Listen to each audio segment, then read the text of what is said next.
Okay.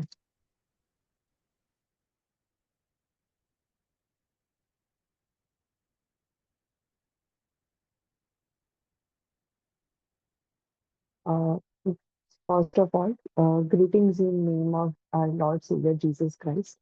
Uh, આ ટાઈમને માટે આપણે ઈશ્વર પિતાનો બહુ જ બધો આભાર માનીએ. આપણને એમણે આ પ્લેટફોર્મ આપ્યું છે અને સાથે સાથે આ મિનિસ્ટ્રી આપી છે કે આપણે બધી રીતે ડિવોશનથી, બાઇબલ સ્ટડીથી અને બધી જ રીતે આપણે ઈશ્વરની સ્તુતિ કરી શકીએ છીએ અને માનવ ગૌરવ આપી શકીએ છીએ.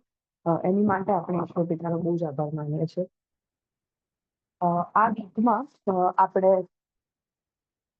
જે ટોપિક પર આપણે બાઇબલ સ્ટડી કરી રહ્યા છે, જે ડિવોશન્સ આપણે જોઈ રહ્યા છે, એ ટોપિક છે kingdom of God now and not yet.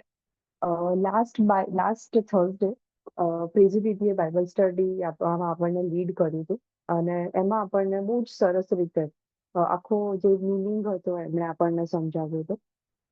ઈશ્વરનું રાજ્ય એ હાલ આ દુનિયામાં પણ છે અને સાથે જ્યારે આપણે પ્રભુ ઈસુ ખ્રિસ્તનો સ્વીકાર કરીએ છીએ અને એઝ બિલીવર ઈશ્વરનું રાજ્ય કિંગડમ ઓફ ગોડ એ આપણા હાર્ટમાં અને આપણા જીવનમાં પણ છે. જ્યારે ઈશ્વરનું રાજ્ય એવી વાત આવે તો એવી કોઈ બી જગ્યા, એવી કોઈ બી બાબત કે જ્યાં ઈસુ બાપની ઈચ્છા પૂરી થતી હોય, એમણે જે ઓર્ડર સેટ કર્યો હોય એમાં એ પ્રમાણે થતું હોય, એને આપણે ઈશ્વરનું રાજ્ય કહી શકીએ. અને એવી રીતે પ્રીતિ આપણને લીડ કર્યું હતું કે એક વિશ્વાસી તરીકે આપણા જીવનમાં પણ એ ઈશ્વરનું રાજ્ય છે. હાલ છે અને આવનારા સમયમાં ઈશ્વર ફૂલ એક્સટેન્ટમાં એનું રાજ્ય આ દુનિયામાં સેટ કરશે. એ બાબત આપણે લાસ્ટ બાઇબલ સ્ટડીમાં જોઈ હતી. સાથે સાથે આખા વીકમાં આપણે જે કઈ પેરેબલ્સ આપણે જે જોયા એમાં એનાથી મેથ્યુ 13માં જે 7 to 8 જેટલા પેરેબલ્સ આપણને આપ્યા છે ઈસુ બાપે, અને એમાં ઈશ્વરનું રાજ્ય કેવું છે, કિંગડમ ઓફ ગોડ કેવું છે, એ પેરેબલ્સ થી આપણને સમજાવ્યું છે. એમાં આપણે ફર્સ્ટ પેરેબલ હતું કે પેરેબલ ઓફ સોઅર, ધેન છે પેરેબલ ઓફ મસ્ટર્ડ સીડ, કે જેમાં ઈશ્વરના રાજ્યની વૃદ્ધિ કેવી રીતે થાય છે એ આપણને બતાવે છે. પેરેબલ ઓફ યીસ્ટ ઓર લેવન, કે જે આપણને બતાવે છે કે ઈશ્વરનું રાજ્ય એ જ્યારે આપણામાં આવે છે ત્યારે આપણને ઇનસાઇડ આઉટ ચેન્જ કરવા વાળું છે. એના પછી છે પેરેબલ ઓફ હિડન ટ્રેઝર અને pearl, hidden treasure and pearl. એનાથી આપણે જોયું હતું કે ઈશ્વરનું રાજ્ય એટલું બધું કિંમતી છે, એટલી બધું વેલ્યુએબલ છે કે કદાચ એ આપણને બધું જ કોસ્ટ કરી શકે. આપણને જે ડિયર ટુ અસ એ પણ કોસ્ટ કરી શકે, પણ એનાથી પણ વધારે ઇમ્પોર્ટન્ટ અને વધારે કિંમત એ ઈશ્વરના રાજ્યની છે. અને આજે આપણે જોવાના છે એ છે પેરેબલ ઓફ વીડ્સ. ઈશ્વરનું વચન જે આપણે વાંચવા માંગીએ છીએ એ છે માથ્યુની સુવાર્તા, મેથ્યુ 13:24-30 અને 36-43. મેથ્યુ 13:24-30 અને 36-43. હું વાંચું છું. એમાં આ પ્રમાણે લખે છે: અને તેઓની આગળ બીજું દ્રષ્ટાંત કહ્યું કે આકાશનું રાજ્ય પોતાના ખેતરમાં સારું બી વાવનાર માણસના જેવું છે. પણ માણસો ઊંઘતા હતા તેવામાં તેનો વેરી આવીને ઘઉંમાં કડવા દાણા વાવીને ચાલ્યો ગયો. પણ જ્યારે છોડવા ઉગ્યા ને તેમને ઊંઘ્યો આવી, ત્યારે કડવા દાણા પણ દેખાયા. ત્યારે તે ઘરધણીના ચાકરોએ પાસે આવીને તેને કહ્યું કે સાહેબ, તે શું તારા ખેતરમાં સારું બી વાવ્યું નહોતું, તો તેમાં કડવા દાણા ક્યાંથી આવ્યા? અને તેણે તેઓને કહ્યું કે કોઈ વેરીએ એ કર્યું છે. ત્યારે ચાકરોએ તેને કહ્યું કે તારી મરજી હોય તો અમે જઈને તેને એકઠા કરી. પણ તેણે કહ્યું ના, રખીને તમે કડવા દાણા એકઠા કરતા ઘઉંને પણ તેની સાથે ઉખેડો. કાપણી સુધી બંનેને સાથે વધવા દો, અને કાપણીની મોસમમાં હું કાપનારાઓને કહીશ કે તમે પહેલા કડવા દાણાને એકઠા કરો ને બાળવા સારું તેના ભારા બાંધો, પણ ઘઉં મારી વખારમાં ભરો. એવી જ રીતે 36-43. ત્યાર પછી લોકોને મૂકીને તે ઘરમાં ગયો અને તેના શિષ્યોએ તેની પાસે આવીને કહ્યું કે ખેતરના કડવા દાણાના દ્રષ્ટાંતનો અર્થ અમને કહો. ત્યારે તેણે તેઓને ઉત્તર દીધો કે સારું બી જે વાવે છે તે માણસનો દીકરો છે, અને ખેતર જગત છે, અને સારા બી રાજ્યના સંતાન છે. પણ કડવા દાણા શૈતાનના સંતાન છે, અને જે વેડીએ તે વાવ્યા તે શૈતાન છે, અને કાપણી જગતનો અંત છે, અને કાપનાર દૂતો છે. એ માટે જેમ કડવા દાણા એકઠા કરાય છે અને અગ્નિમાં બાળી નખાય છે, તેમ આ જગતને અંત ઉત્પન્ન થશે.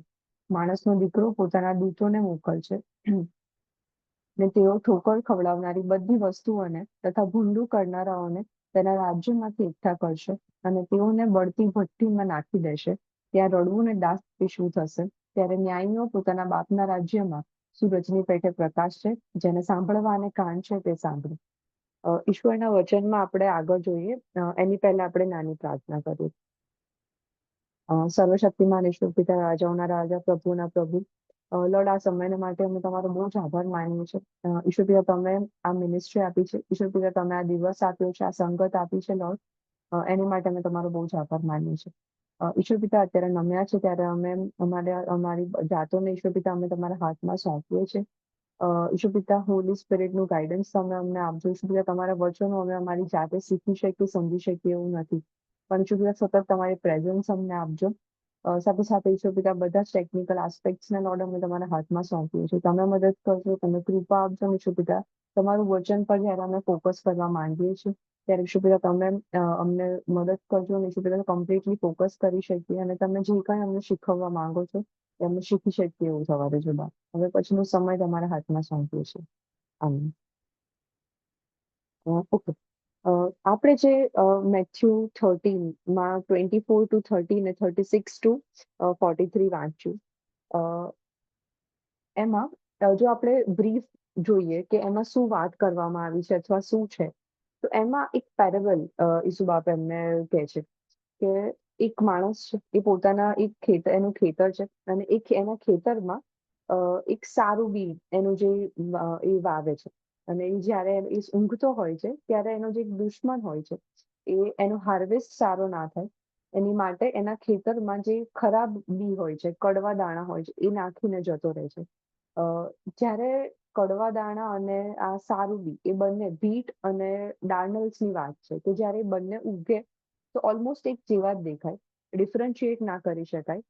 પણ જ્યારે સમય જાય અને જ્યારે એની પર ફ્રૂટ આવવાનું, એ ઘઉંના દાણા આવવાનું શરૂ થાય, ત્યારે ખબર પડે કે અચ્છા આ ખરાબ છે ને આ સારું બી છે, અને મારા ખેતરમાં કોઈ ખરાબ બી નાખી દીધું છે.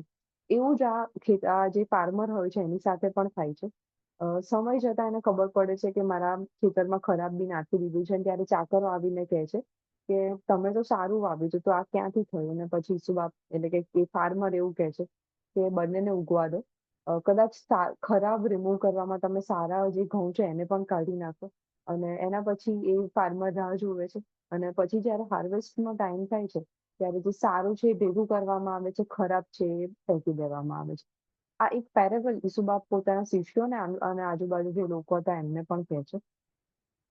શિષ્યો જ્યારે એકલા ઈસુબાપને મળે છે ત્યારે એમને ખાસ આ જો પેરેબલ હોય છે એનો મતલબ પૂછે છે, અને ઈસુબાપ એને બહુ જ ઇઝીલી, આપણે પણ જ્યારે વાંચીને તો બહુ જ ઇઝીલી સમજી શકીએ એવી રીતે ઈસુબાપ આ પેરેબલનો એમને અર્થ સમજાવે છે. જે ગુડ સીડ્સ છે જેમ પેરેબલમાં કહે છે કે જે સારા દાણા છે એ ઈશ્વરના સંતાન છે, જે બીજ ઓર ડાર્નલ્સ ઓર ટેર્સ છે એ છે ચિલ્ડ્રન ઓફ ઇવિલ વન. જે શૈતાન છે એ એનિમી છે, અને જે હાર્વેસ્ટનો ટાઈમ છે એ ફાઇનલ જજમેન્ટ, અને ફિલ્ડ છે એ આ જગત છે.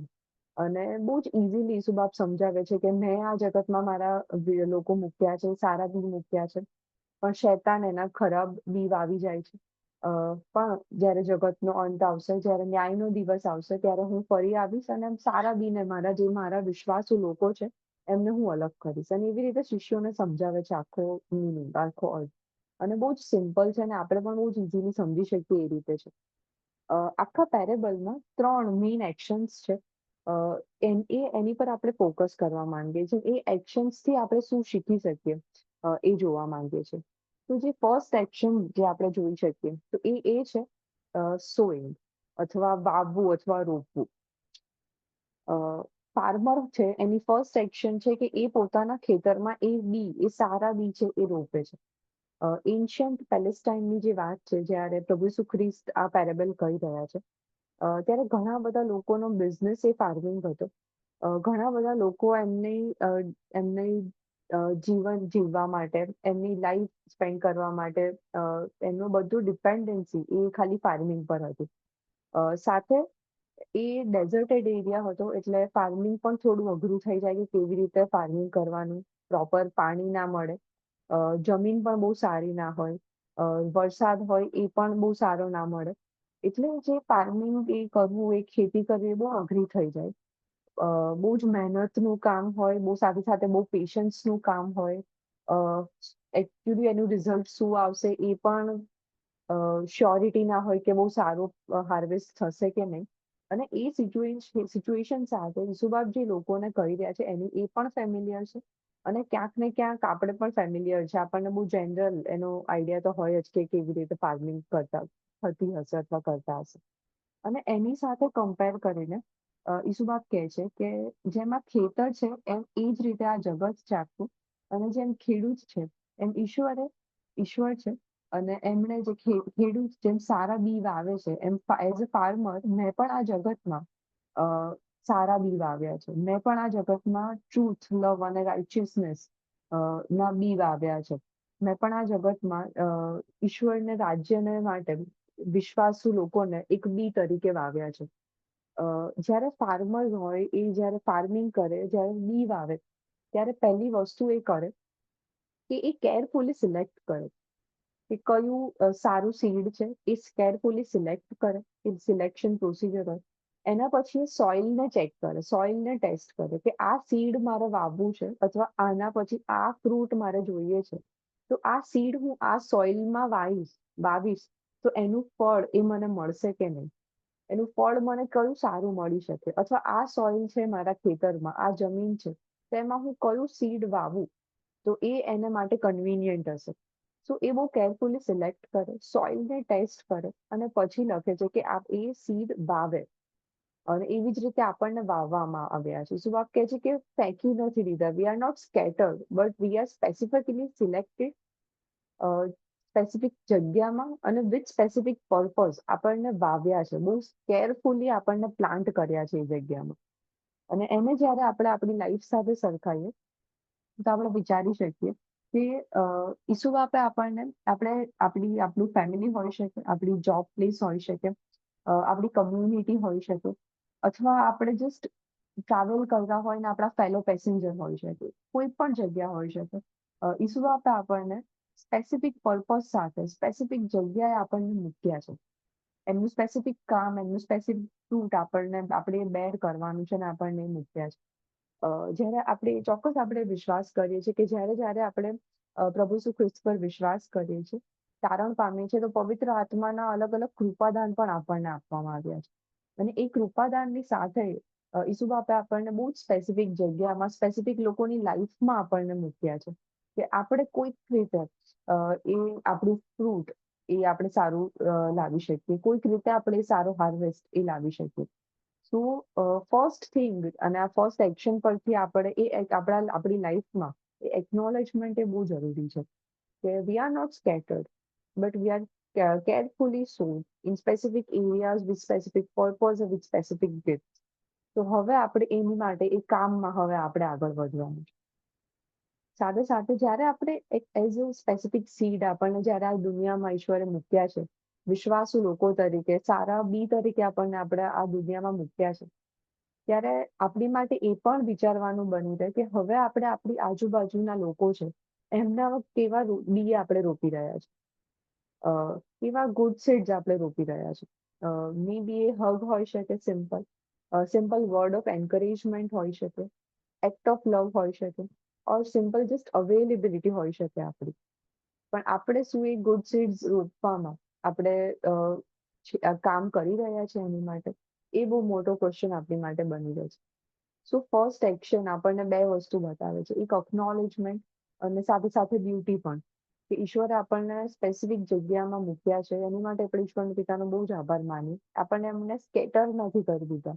એમના પર્પઝની માટે આપણે આપણી વર્ક પ્લેસ પર, આપણી ફેમિલીમાં, આપણી જોબ, આપણી કમ્યુનિટીમાં ઓર કોઈક આપણા ફ્રેન્ડની લાઈફમાં આપણને મૂકવામાં આવ્યા છે. So we are thankful for that. સાથે સાથે એની સાથે આપણી ડ્યુટી પણ છે કે જ્યારે આપણે મૂકવામાં આવ્યા છે તો હવે આપણે ગુડ સીડ્સ ઈશ્વરના રાજ્યની વૃદ્ધિ માટે એ વ્યક્તિની લાઈફમાં અથવા એ ફેમિલીમાં એ પ્લેસ પર આપણે રોપીએ છીએ કે નહીં. Even a smallest action of our can lead others to God's kingdom. So આપણી માટે બહુ જ ઇમ્પોર્ટન્ટ છે કે એની પર આપણે વિચાર કરીએ અને એની માટે આપણે આગળ કામ કરનારા બનીએ. સેકન્ડ એક્શન જે આપણે જોઈ શકીએ એ છે ઓબ્ઝર્વ. મેથ્યુ 26:13, 26-27માં એ પ્રમાણે લખે છે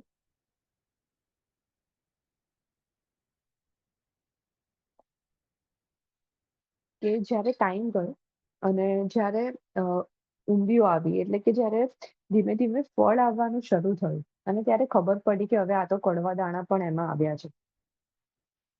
એ સમયે જે ફાર્મિંગ થતી હતી, જે ખેતી થતી હતી, એમાં બહુ જ કોમન ટ્રિક કોઈ બહુ જ કોમન કોઈક વ્યક્તિ હોય કે જેને ના ગમતું હોય કે અથવા જેની ઈચ્છા હોય કે આ વ્યક્તિની લાઈફમાં, આ વ્યક્તિના ખેતરમાં બહુ સારું હાર્વેસ્ટ ના થાય, એને નુકસાન થાય.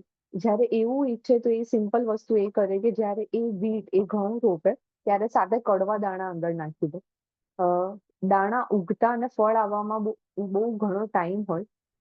જ્યારે ફળ આવવાનું શરૂ થાય ત્યારે ખબર પડે જે માલિક હોય એને કે આમાં તો કડવા દાણા રોપવામાં આવ્યા છે. અને એ જ્યારે ખબર પડે ત્યાં સુધી ઘણો બધો ટાઈમ વેસ્ટ થઈ ગયો હોય. ઘણો બધા રિસોર્સ એ જે પર્સનના હોય એ વેસ્ટ થઈ ગયા હોય. સોઇલ વેસ્ટ થઈ ગઈ હોય. સાથે સાથે જ્યારે બે અલગ અલગ એ કડવા દાણા અને સારા દાણા સાથે ઉગે ત્યારે એમના જમીનમાંથી ન્યુટ્રિશન માટે એમની વચ્ચે કોમ્પિટિશન થાય અને એટલે સારું ફ્રૂટ પણ ના આવી શકે જો રાહ જોવે ને સાથે ઉગે તો પણ. એટલે બધી જ રીતે જે માલિક હોય એને નુકસાન થાય. એની માટે જે દુશ્મન હોય અથવા એવું કોઈ પર્સન હોય જે ઈચ્છતો હોય કે એને નુકસાન જ થાય, એ આવી ટ્રિક્સ એ કરી શકે. અને એના પરથી ઈસુબા આપણે સમજી શકીએ અને ઈસુબા આપણને બતાવે છે કે શૈતાનનું કામ પણ કંઈક આવું જ છે. શૈતાન પણ આવી જ રીતે એ કડવા દાણા, એ ડાર્ડલ્સ એ આ જગતમાં રોપી દે છે. અને એના પર એ બતાવે છે કે શૈતાન કેટલું શાતિર છે. જેનેસિસ 3 અને 1માં બી કહે છે કે ઈસુબાપે બધા પ્રાણીઓ બનાવ્યા, યહોવા દેવે બધા પ્રાણીઓ બનાવ્યા, પણ એમાંથી સૌથી કનિંગ એ આ શૈતાન હતું. અને આ જેમ કડવા દાણા અને ઘઉંનું સિમિલારિટી હોય ને બધી જ રીતે નુકસાન થાય એવું જે ઈચ્છતો હોય છે, એવી જ રીતે આપણી લાઈફમાં પણ ક્યાંક ને ક્યાંક એવું થઈ જતું હોય છે.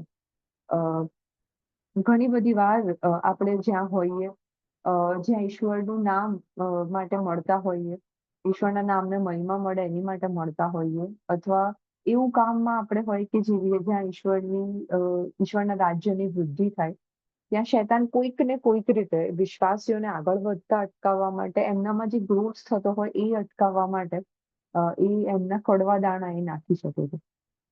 આપણી પર્સનલ લાઈફ માટે જો વિચાર કરીએ તો કદાચ એવું પણ થાય કે જ્યારે આપણે વધારે ફેથફુલનેસ સાથે ઈશ્વરની નજીક જવાનું ઈચ્છતા હોઈએ, વધારે ફેથફુલી ને કમ્પ્લીટલી સરેન્ડર કરી ઈશ્વરની ઈચ્છાને સરેન્ડર કરીને જ્યારે આપણું ક્રિશ્ચિયન લાઈફ જીવવાનું ઈચ્છતા હોઈએ, ત્યારે આપણી લાઈફમાં બી શૈતાન આવી રીતે ડાર્કનેસ એ ઊભા કરી શકે.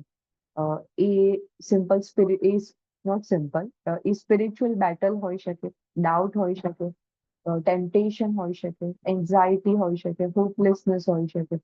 બહુ જ બધા અલગ અલગ ડાર્કનેસ એ શૈતાન આપણી લાઈફમાં, આપણી પર્સનલ લાઈફમાં એ ઊભા કરી શકે.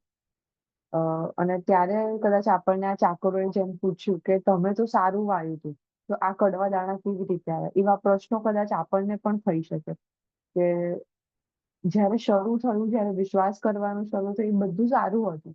હું ઈચ્છું છું કે હું ઈશ્વરને વિશ્વાસુ રહું. હું ઈચ્છું છું કે હું એમની ઈચ્છાને કમ્પ્લીટલી ઓબિડિયન્ટ રહું. તો પણ આવું બધું કેમ થઈ રહ્યું છે? તો પણ મારી લાઈફમાં જે ગ્રોથ મળવો જોઈએ કેમ નથી મળી રહ્યો? તો ત્યારે આપણે શું કરી શકીએ? ત્યારે જે પહેલી વસ્તુ કરી શકીએ એ છે observe and practice discernment, not emotionally but biblically. ગમે તે સિચ્યુએશન હોય, આઉટવર્ડ ઓર ઇનવર્ડ, જ્યારે આપણે ઓબ્ઝર્વ કરીએ છીએ બધી આખી સિચ્યુએશનને, જ્યારે એને બિબ્લિકલી ડિસર્ન કરીએ છીએ, ત્યારે ચોક્કસ આપણે સમજી શકીએ એનાથી કે ગમે તે થઈ રહ્યું છે પણ બધું કંટ્રોલ હજુ પણ ઈશ્વરના હાથમાં છે. God is in control and he will control whatever happens. સાથે સાથે આપણે એ પ્રાર્થના કરી શકીએ અથવા એની માટે આપણે અવેર થઈ શકીએ કે કોઈ પણ નેગેટિવ વસ્તુ અથવા કોઈ પણ આપણા ડાઉટ્સ, ટેમ્પટેશન, આપણી સ્પિરિચ્યુઅલ બેટલ્સ એ આપણા ફેથ પર હાવી ના થઈ જાય. જેમ ડાર્નલ્સ અને વ્હીટ જ્યારે સાથે ઉગે ત્યારે એ બંને વચ્ચે કોમ્પિટિશન થાય ન્યુટ્રિશન માટે, અને જેને ન્યુટ્રિશન વધારે મળે એ વધારે ગ્રો કરે. એવી જ રીતે જ્યારે બે વસ્તુ આપણી સામે છે હોય, કે ફેથ અને અલગ અલગ આ બધા ડાર્નલ્સ, સ્પિરિચ્યુઅલ બેટલ, એન્ઝાયટી, હોપલેસનેસ, બિઝીનેસ, વરી, ત્યારે આપણે એ કંટ્રોલ આપણા હાથમાં લેવાની જરૂર છે કે આપણે કોને ફીડ કરીશું, કોને આપણે ન્યુટ્રિશન આપીશું, ને આપણે કોને ઈચ્છીએ છીએ કે કોણ ગ્રો થાય, કોણ વધે અને કોને ફ્રૂટ આવે. સો સેકન્ડ પોઈન્ટ જે સેકન્ડ એક્શન એ છે ઓબ્ઝર્વ, અને એના પરથી આપણે આટલું જોઈ શકીએ. We need to observe, are there any tails or are there any darnels in my spiritual life? If yes, તો કદાચ જે રૂટ છે એ ગ્રોથ થવામાં વાર લાગી શકે. પણ જો આપણે ઈશ્વરને આપીશું, કદાચ આપણે વધારે વિજિલન્ટ રહીશું એને લઈને, તો એને હું ફીડ ના કરું, તો કદાચ આપણે શ્યોરલી આપણે ઈશ્વરની નજીક જઈશું ને આપણા સ્પિરિચ્યુઅલ ગ્રોથમાં એ આપણે આગળ વધી શકીશું. સો હાલ સુધી આપણે જોયું બે એક્શન્સ, સોઈંગ અને ઓબ્ઝર્વ. લાસ્ટ એક્શન તરફ આપણે આગળ વધવા માંગીએ છીએ, અને એ છે વેઇટ. 29 અને 30 વર્ષમાં એ જે માલિક હોય છે, ફાર્મર હોય છે, એવું કહે છે કે તમે ઉખાડી ના નાખશો, તમે હજુ વેઇટ કરો, બંનેને સાથે ઉગવા દો, અને પછી જ્યારે હાર્વેસ્ટનો ટાઈમ આવશે ત્યારે બંનેને અલગ કરવામાં આવશે. અને આપણે સમજી શકીએ કે જ્યારે બંને સાથે ઉગતા હોય, ડાર્નલ્સ અને વીટ, ત્યારે જમીનમાં બંનેના રૂટ એ જ્યારે સ્પ્રેડ થાય તો ઇન્ટરટ્વાઇન થઈ જાય, અને જો કદાચ જે ખરાબ દાણા હોય એને ઉખાડવાનો ટ્રાય કરવામાં આવે તો સાથે સાથે જે સારા દાણા છે એ પણ ઉખડી જાય, અને જે ફ્રૂટ મળવું જોઈએ ના મળી શકે. અને એટલે ફાર્મર કહે છે કે ના, વેઇટ કરો, કદાચ એ રિમૂવ કરવામાં તમે જે સારા દાણા છે ને એને પણ નુકસાન કરશો, પણ વેઇટ કરી હાર્વેસ્ટનો ટાઈમ આવશે ત્યારે બંનેને અલગ કરવામાં આવશે. અને એના પરથી આપણે જોઈ શકીએ કે ઈશ્વર એ હજુ પણ વેઇટ કરે છે. એમની ઈચ્છા છે વેઇટ કરવાની. એ ઈશ્વર એ આપણી માટે વેઇટ કરે છે કે આપણા જીવનમાં એ ફળ આવે.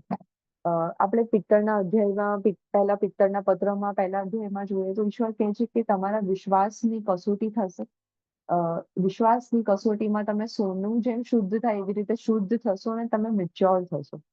અને ઈશ્વરની ઈચ્છા છે કે આપણે એ વિશ્વાસની કસોટીમાંથી પાસ થઈએ, અલગ અલગ બહુ બધી ટેસ્ટમાંથી પાસ થઈએ, આપણા ફેથમાં આપણે મેચ્યોર થઈએ. અને યાકૂબના પત્રમાં કહે છે કે તમે જ્યારે એ બધી કસોટીઓમાંથી, પરીક્ષામાંથી પસાર થશો, પાસ થશો, એમાં તમે સક્સીડ થશો, ત્યારે જે જીવનનો મુગટ છે જે તમને મળવાનો છે એ ચોક્કસ તમને મળશે. ઈશ્વરની ઈચ્છા છે કે આપણે જ્યારે ન્યાયનો દિવસ આવે, જ્યારે જજમેન્ટ ડે આવે, જ્યારે ઈશ્વર ખરાબ અને સારા દાણા અલગ કરે, ઈશ્વરની ઈચ્છા છે કે આપણે એ સારા દાણામાં હોઈએ. અને સારા દાણામાં તો હોઈએ જ, પણ ઈશ્વરની ઈચ્છા છે કે આપણને જે બહુ જ મોટો રિવોર્ડ્સ મળવાના છે એ પણ આપણને મળે. અને એટલે ઈસુબા એ હજુ પણ વેઇટ કરે છે, જેમ એ ફાર્મર વેઇટ કરે છે કે ફળ આવે, એની માટે ઈસુબાપ હજુ પણ વેઇટ કરે છે.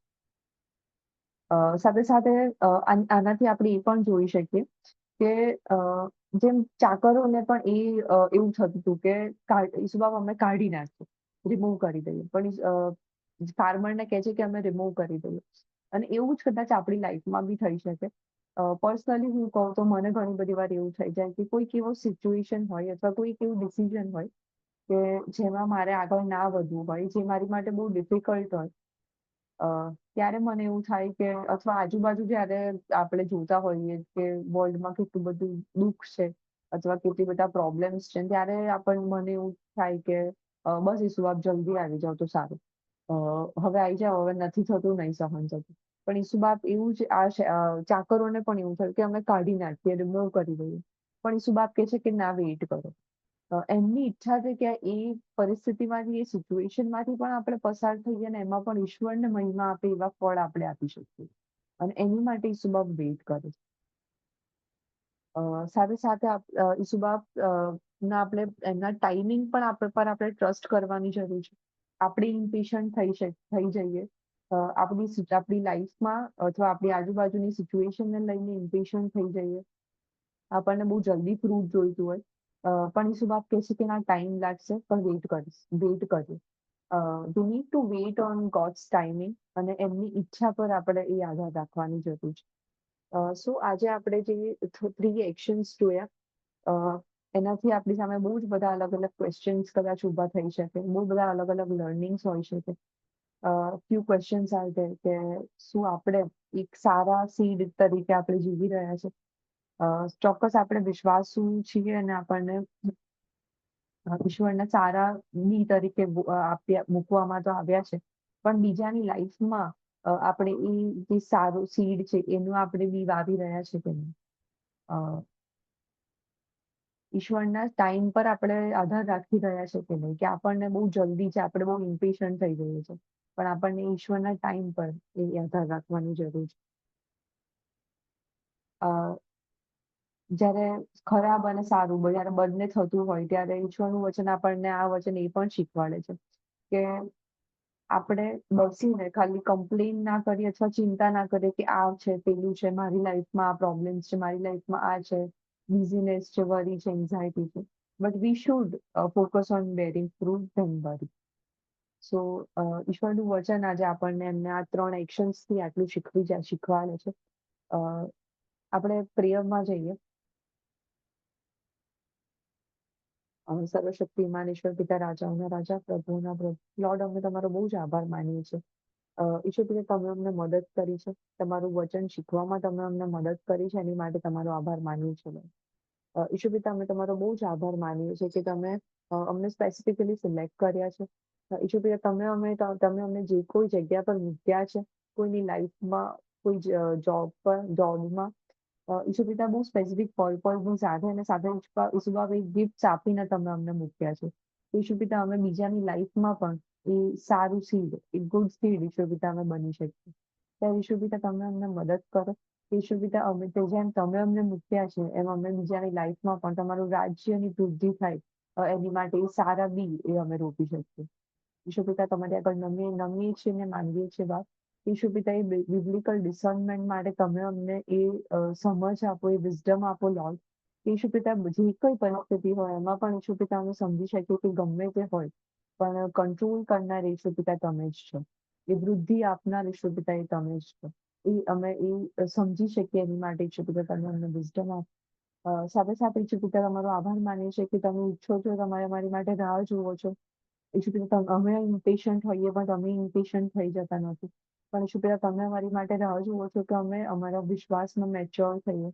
અમે સારું ફળ અમારા જીવનમાં આવી શકે એની માટે તમે અમારી રાહ જુઓ છો, એની માટે અમે તમારો બહુ જ આભાર માનીએ છીએ બાપ. અમે અમારા જીવનમાં પણ એ સારું ફળ આવે એની માટે કોન્સ્ટન્ટ વિજિલન્ટ રહીએ, કામ કરનારા બની શકીએ એવું થવા દેજો બાપ. હવે પછીનો સમય તમારા હાથમાં સોંપીએ છીએ. તમારી ઈચ્છા મારી સર્વ સાંભળો અને માન્ય કરો બાપ. આમીન. Thank you so much. મારી બાઇબલ સ્ટડી હું અહીંયા પૂરી કરું છું.